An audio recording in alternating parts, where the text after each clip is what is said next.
Right. My presentation will be devoted to avian influenza, right? Right. The title is Avian Influenza. Should we vaccinate the poultry stock or slaughter it? Well, first and foremost, I'm not gonna dwell on the diagnosis and the differential diagnosis, but let me just cover the following. The hypopathogenic avian influenza results in a high waste and high mortality, while the low pathogenic avian influenza uh, results in a sharp drop of productivity that could be up to 10% per day. The PCR diagnosis features the following: the HPI, or sorry, a low LPI, a low pathogenic influenza in layers is difficult to be identified with a PCR. For instance, if you get a sample after the trough in the productivity, you get negative results. And that might mislead experts at the poultry industry. PCR does not show anything. That probably means that the cause is something else. ELISA diagnosis for HPI, pathogenic avian influenza, might be relevant for monitoring domestic and wild birds. Uh, as for the LPI, it might result in false negatives.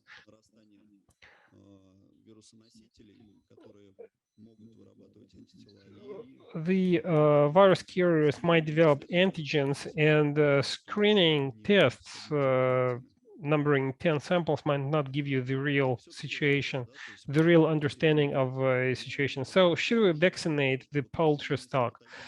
As for the low pathogenic avian influenza, well, 10 years ago, a decade ago, you might have your doubts, but uh, currently, most of the experts would tell you that the answer is a yes. As far as the HPI is concerned, there are lots of outstanding issues that have yet to be answered. However, the veterinary regulations approved in Russia say that commercial stocks should not be vaccinated against hypopathogenic avian influenza. As for the low pathogenic avian influenza, preventive vaccination, that's the title of the slide.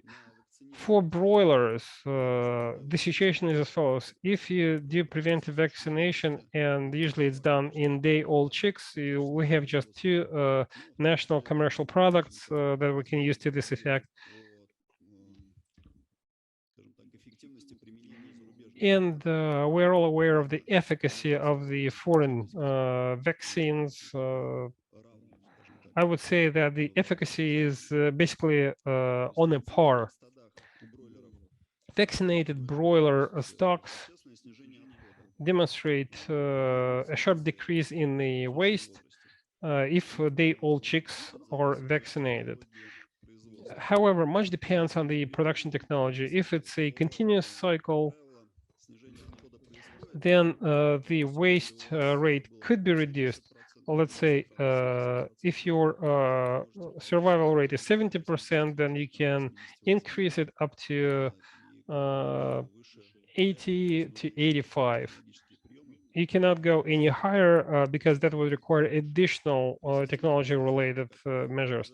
As for the sanitary gap technique, you might see high results after the first cycle, and with every other cycle, they will increase. As for the examples, for instance, for the continuous cycle, we're talking about such measures as disinfection that was mentioned by Margarita, cleaning the drinking water, the feed, disinfecting the hen houses. Much attention should be paid to the drinking water system and the feed supply systems.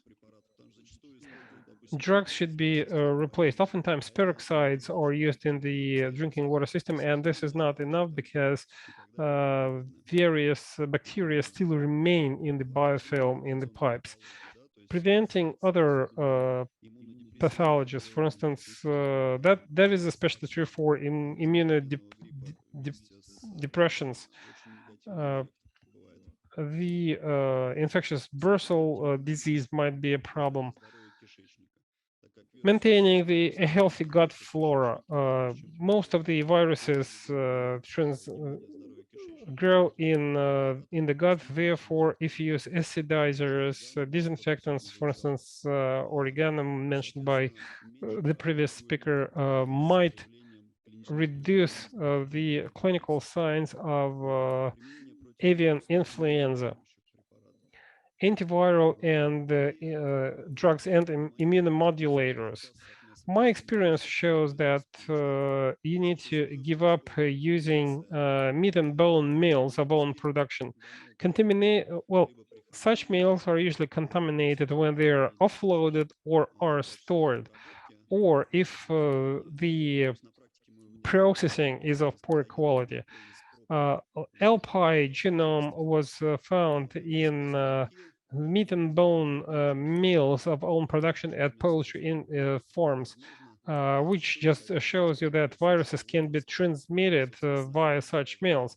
And such meals are given to day-old chicks. Thus, the poultry farm infects day-old chicks by giving them meat and bone meals. Even if such meals are given as finishing feeds, contamination is still possible because feed production is usually done in the same production line without any cleaning, as was mentioned by Margarita. When was the last time you cleaned your feed production line? You never did that, or a year ago. Therefore, early infection of day-old chicks means that your vaccine is no longer effective. As for the disadvantages, the virus will still circulate in the in your flock. For instance, we're talking about non-sanitary gap breeder and layer flocks. Inability to get high average daily gain performance indicators. Let's focus on the layers first. As far as layers are concerned, vaccinated layer flocks demonstrate lower mortality and no troughs in productivity if you vaccinate the flock 2 or 3 times, but much would depend on the time of infection. If you have a separate farm for pullet, and if pullet is not in contact with the parent flock, then you can vaccinate the flock at 35 to 40 days old. However, if your pullet farm is already infected, then you have to start vaccinating the old chicks with 2 follow-up vaccinations of the pullet. Additional measures are also a must, as I mentioned, such as healthy gut flora, immunomodulators, and antiviral drugs. And like I said, do not give meat and bone meals to your layers. By the way, as far as layers are concerned,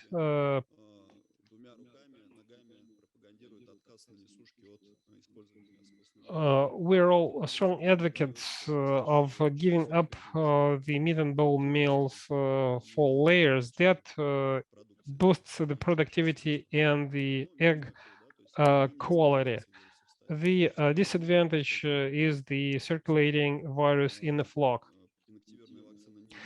because inactivated vaccines do not prevent circulation, which means that virus will keep on circulating. And if you give up vaccination, then sooner or later, the hands will be infected. As for the hypopathogenic avian influenza, preventive vaccination after infection. For broilers in Russia, The answer is yes to a greater extent than no. In the former CIS member states, as is shown by experience of our counterparts, given the high infection rates of commercial flocks, of domestic poultry, and semi-domestic poultry, there is some positive experience of vaccination. The sanitary gap might be increased up to 2 weeks. In that case, then you populate the farm with day-old chicks vaccinated with inactivated vaccine against H5 high pathogenic avian influenza, and they during the first cycle there is a short infection period, but the survivability will be 90 to 93%. Every follow-up round, especially if you use the center gap approach at your farm, the performance indicators will increase, and the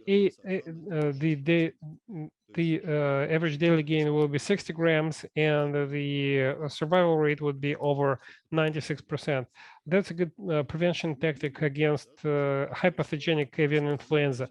The disadvantages or the dormant infection, and if you use the sanitary gap approach, then your performance indicators might be stably high. But if you use a continuous production cycle approach, then you might not reach the desired results, and some flocks would be below the desired performance level, because much would depend on the henhouse preparation quality, the compliance with rules.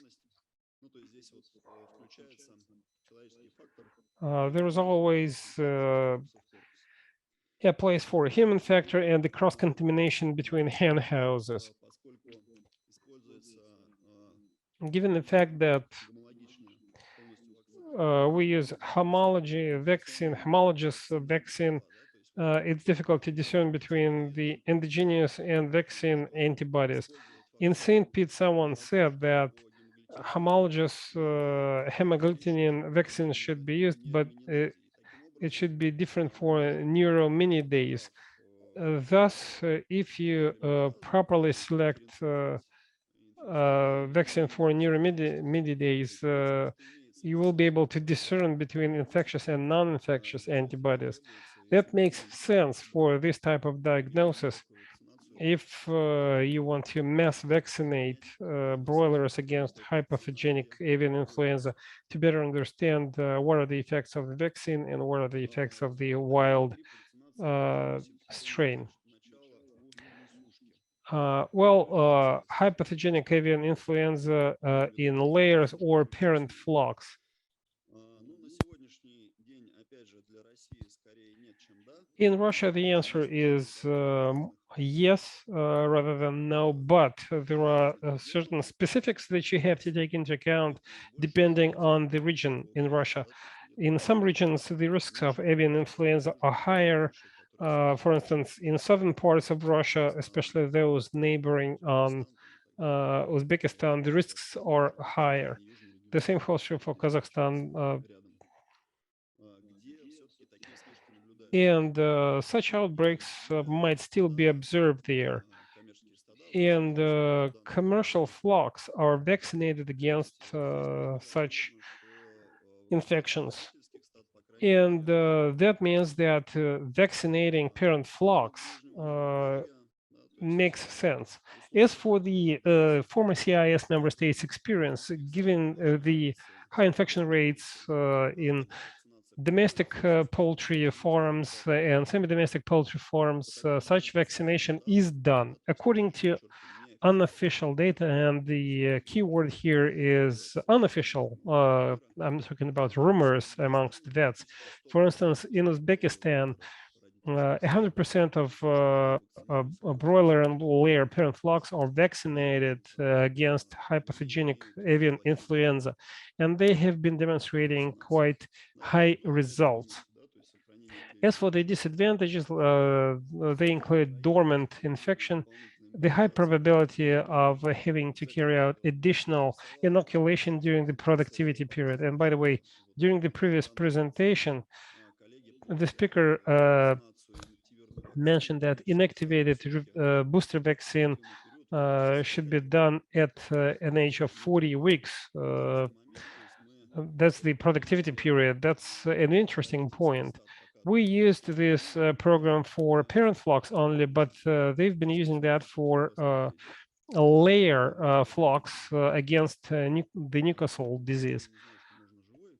Maybe they don't know that it should be done with a live vaccine because this is what we do in Russia at most farms.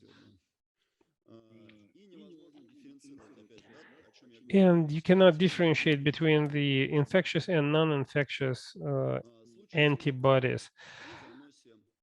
This is a reference, real experience, real case reference. A layer flock at a farm infected, well, it might have been affected by the staff or the semi-domestic birds.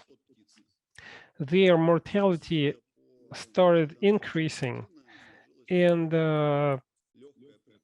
pathomorphology raised our suspicion that it might be the hypopathogenic avian influenza. But thanks to the efficient teamwork, we received the sample on the very same day and sent it to an independent lab that confirmed the H5 strain of the avian influenza. And the next day, we received the results and took a decision to slaughter the flock.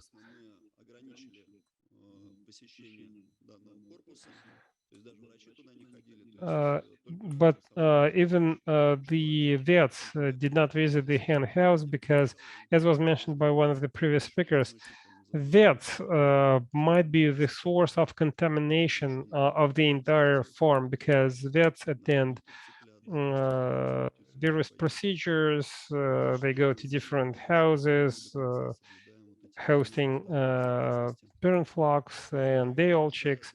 Oftentimes, they bend the rules, and that's why they become the main source of infection and contamination.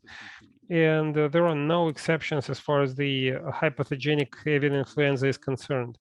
We did the quick diagnosis. We quickly isolated the infected flock by shutting down the ventilation system. And then we did the antiviral prevention of the entire poultry stock. We mixed ecocide into the drinking water for the remainder of the flock.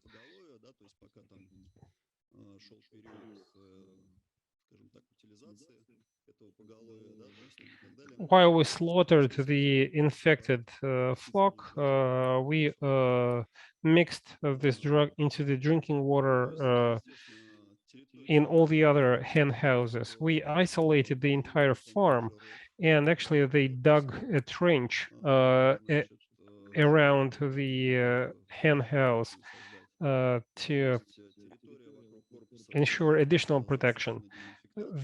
We also spray disinfectant around the house. So they used chlorine-based disinfectant along with the lime stone product. There were 2 hen houses infected at the farm, and I thought that the mission was not accomplished, that the mission was failed, but we slaughtered hens in the second house. So the overall we slaughtered 200,000 birds, but that was not the entire farm. For instance, in the Borovskaya farm houses over 1.5 million hens. So we mothballed this hen house until winter. The layer houses are not heated, and I thought that it would be inefficient to clean and wash out the house. So what we did, we dry cleaned the equipment. It was done by special experts who visited the house at the appointed time, and they had a specially allocated room for washing and for changing into clothes. So they dry cleaned the equipment. Then they installed the heaters to increase the temperature up to +5 to +8 degrees centigrade above zero. And twice per week, they sprayed aerosol inside the two hen houses. And we used the disinfectants that were effective at low ambient temperatures. And we only washed out the hen houses in the spring after the temperatures increased up to 15 degrees centigrade. Like I said, they dug a special trench for the wastewater. We then poured disinfectant into this trench and then filled it with earth, because a virus can live in the soil or in the water for quite a long time. And this is the only case from my practical experience when we successfully managed to preserve most of the poultry stock at the infected farm. And when we saw outbreaks at other poultry farms, unfortunately, we were unable to preserve the stock without vaccination, because the virus spread extremely quickly. And within a week, we started seeing clinical signs and a higher mortality in all the hen houses. And I believe that the main reason is the first bullet in this slide. Highly qualified staff and quick decision making. Slow decision making when you try to seek advice from different experts gives the virus the time to spread, and the virus spreads extremely quickly, like I said. In this particular case, the mortality in the first house was about 150 birds. That's when we started interfering. And the second hen house only saw 50 dead birds, and the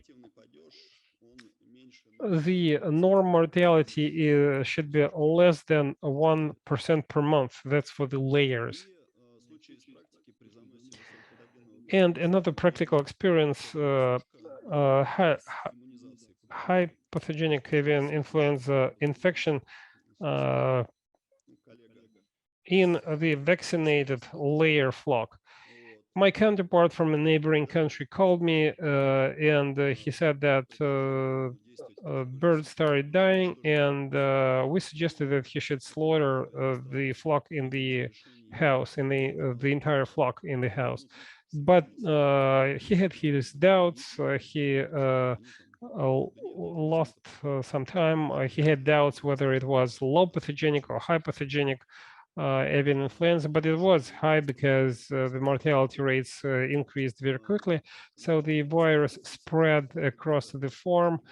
Their farms are not that large. 280,000 birds died, but one of the houses had 60 to 65 days old pullets, and they started dying as well.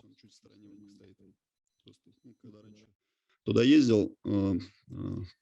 the mortality rates did not increase as quickly because this house was on the outskirts of their premises. Antiviral therapy was administered in the form of ecocide, and they inoculated the flock against the hypopathogenic avian influenza twice. They stopped the mortality, vaccination was efficient, and ну, как бы птица все-таки переболела высокопатогенным гриппом, то есть как бы нужно как-то на эту скидку давать. Но единственная проблема какая, вот о чем я говорил, что может потребоваться повторная The only ревакцинация. problem was that it required a booster vaccination that was mentioned by the South Korean counterparts. Half a year later, he started seeing an increase in the mortality, and they had to vaccinate the flock again. This flock keeps on laying eggs. They received triple vaccinated hens, and they already started laying. So the neighboring countries' experience demonstrates that vaccination might be a success, even if the flock is infected with the high pathogenic avian influenza, even if the high pathogenic avian influenza spreads across Russia, if the worst comes to the worst. We do have high efficacy vaccine produced in Stavropol. And according to the feedback received from our foreign counterparts, we can say that this vaccine is even more effective than foreign vaccines. However, this is unofficial data based on biased perception of using different vaccines at different forms. In conclusion, should we vaccinate against hypopathogenic avian influenza or not? Let me answer that question with the following quote. Life makes us do certain things voluntarily. For the time being, we can vaccinate parent flocks, and then we're gonna have to live and see what happens. Thank you so much for your attention. I'll be happy to take questions. Если, вот знаете как, я бы рекомендовал, если в регионе... my recommendation would be as follows. If in your region, in the domestic flocks, you see the circulation of this virus. Okay, let me put it this way, since I cannot name this drug, since we're being broadcast. In a region with outbreaks in the domestic flocks, I would recommend vaccinating parent flocks. Oftentimes, you cannot control the housing conditions for the domestic backyard poultry. Once a driver of a truck started asking me what to do with the broilers that he bought and that lived in his backyard. He fed them on certain feed, and that just goes to show you a driver of the chief veterinary officer might be the source of contamination. Nikolay, I have a question, if I may.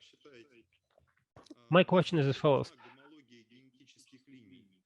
How important is the homology of the genetic strains of the circulating strain and the vaccine strain? We have lots of inactive vaccines being used. I'm talking about both national and foreign vaccines, and the outcomes are different in different regions.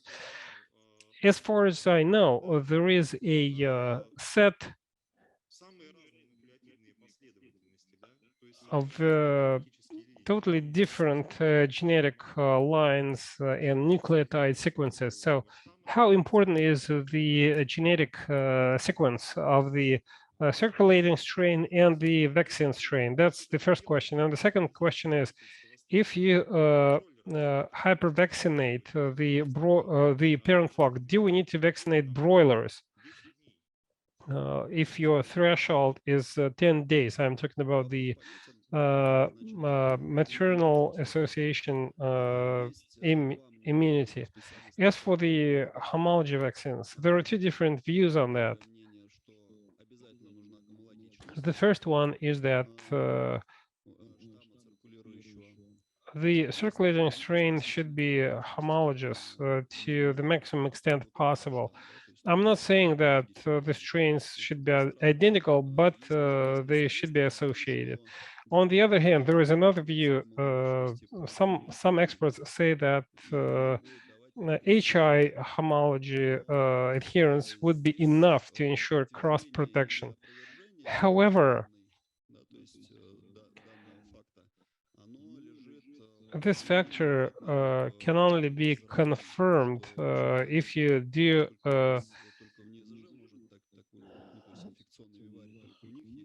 only if you do challenge, and the Federal Center for Animal Health Protection is the only one that has the relevant facility.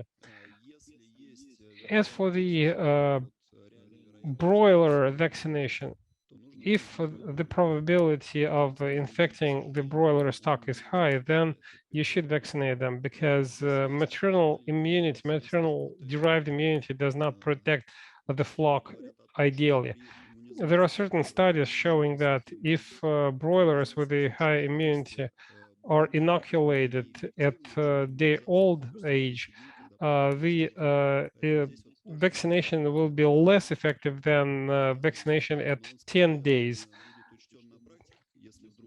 And you should take this into account in practice, especially if you start using the vaccine. Will it be sufficient if you inoculate the stock at 1 day age? Will it be enough to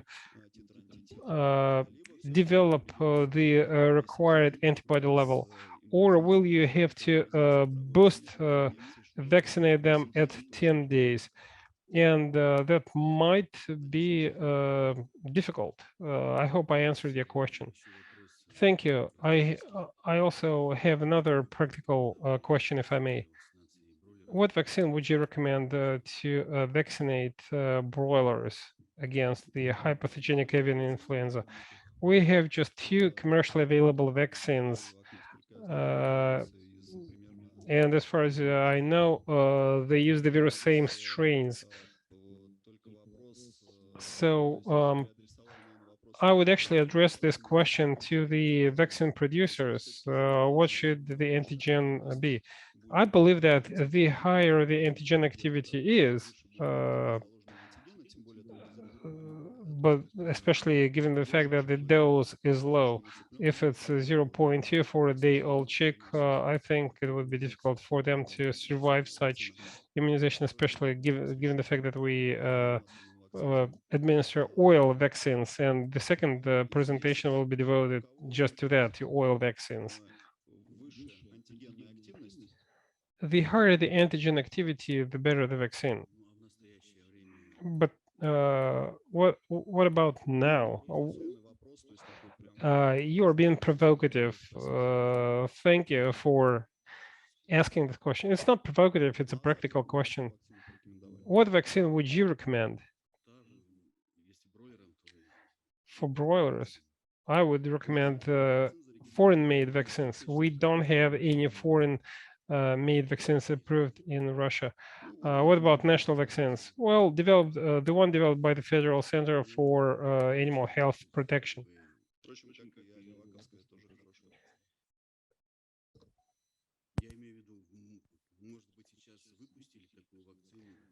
I was just wondering maybe that 0.2 dose of a certain vaccine might be administered. As far as I know, just two commercial vaccines have been approved in Russia so far. They are being used. Of course, the success rates are different, but the application is still successful. I don't want to delay the agenda,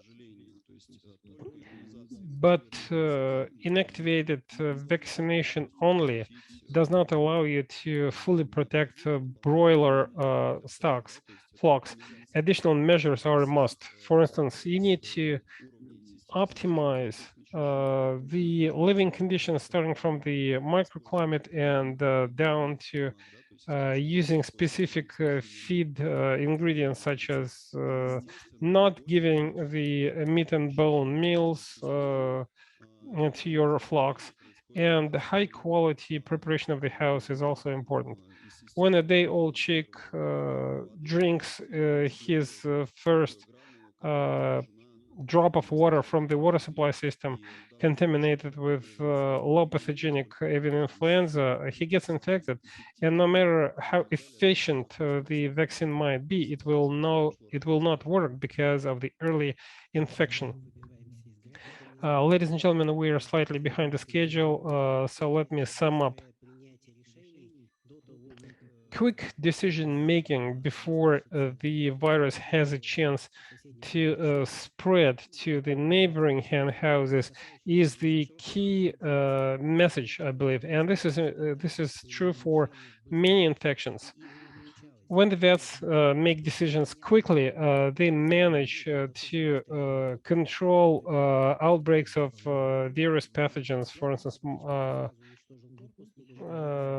a vet slaughters the entire flock in hen house without waiting for a definite diagnosis. That stops the spread and transmission of the infection. And it doesn't really matter whether it was avian influenza or some other disease. If you have an algorithm for dealing with high mortality, if you know what needs to be done to stop the spread of a pathogen, then you stand a chance to replicate the outcomes mentioned by the speaker. And this is also true for the avian influenza, among other things. This is something that you should think about. You have to approve a protocol that you embrace within a day if the mortality goes up. That would be great. When this situation happened,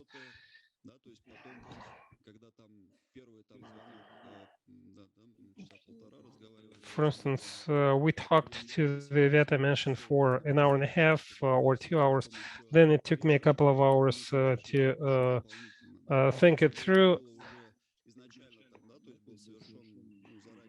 But had we carried out a brainstorm and had they had in place a pre-approved program for dealing with an infected hen house, uh, I guess it would have been much easier for them to go through the checklist bullet by bullet.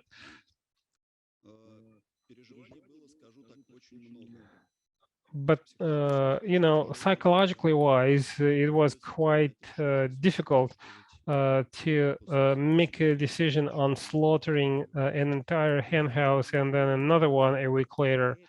So I guess we'll be looking forward to draft protocols like that, post them somewhere, we will discuss it and probably approve it. Because when you say that we need to split the staff because of the dynamics, if your staff change their clothes in the same room, then your decontamination efforts will be in vain. Or if they have lunch in the same canteen, that might also cross-contaminate different hen houses. There are lots of things that we had to think through from A to Z. And in our case, it worked. This is just one of the examples. And in any case, this experience can be used by other forms. Any infection, if you want to prevent it, you have to keep in mind simple things such as changing your shoes and outer garments when you enter a different hen house. Oftentimes, such measures are paper tigers. They only exist on papers, and when a vet comes to the farm manager, uh, he is told that we're going to buy plastic shoes a year later when we start getting high returns on investments. That's when we're going to buy the protective equipment for you. And the sanitary gap is another important point. the smaller the sanitary gap, the worse the situation is going to be. No matter how good your disinfectant is, the sanitary gap is something that you have to adhere to. In Europe, some old hospitals were pulled down because the staphylococci infection was a problem, and staphylococci were antibiotic resistant and could not be disinfected with anything. They poured chlorine and so on and so forth. And the bacteria were found under the crust of the chlorine in the chlorine containers. They were antibiotically resistant. And these hospitals were just pulled down because it was impossible to clean them and disinfect them. I really hope that it will never be the case at our farms. Но надо еще, то есть нужно, чтобы был массовый мор, тогда будет понятно, что вот High все-таки... mortality is one of the prerequisites for people to understand that sanitary gaps should be complied with. The 4-volume vet regulations read that the sanitary gap should be 2 weeks for broilers and 4 weeks for layers. I'm out of time. Right.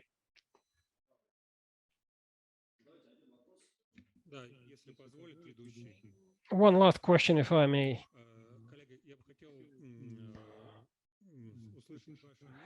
I was just wondering, what's your take on how does the avian influenza vaccination strategy impact mutations, antigen drift, antigen shift, and epizooty situation in general? The vaccine use experience is not sufficient enough for us to state that we have objective data, non-biased data. Being a practitioner, I believe that the situation is as follows. We need to keep on monitoring and identifying episodic significant strains to be able to timely control circulating strains and develop the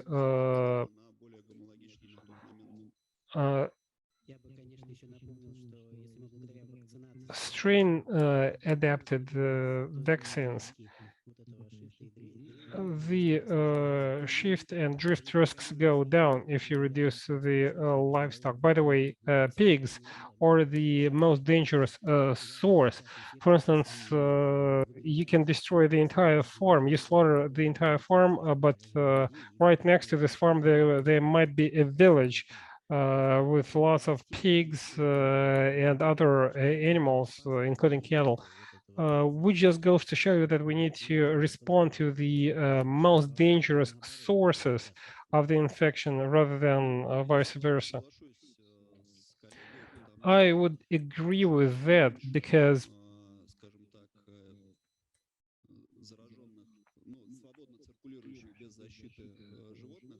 the fewer infected or susceptible hands you have, the less pronounced is going to be the effect. It might be visible in the vaccinated flocks, but this process is going to take quite a long time. Infected flocks should periodically be sanated. I mean, the entire farm should be cleaned. On the one hand, you should vaccinate such flocks, and on the other hand, you need to ensure the sanitary gap for the entire farm, and it should be scheduled. It should be done in summer. Sorry, I'm out of time. I need to pass on the floor to our next speaker. Well, thank you so much for your questions. I do understand that this is quite a relevant issue.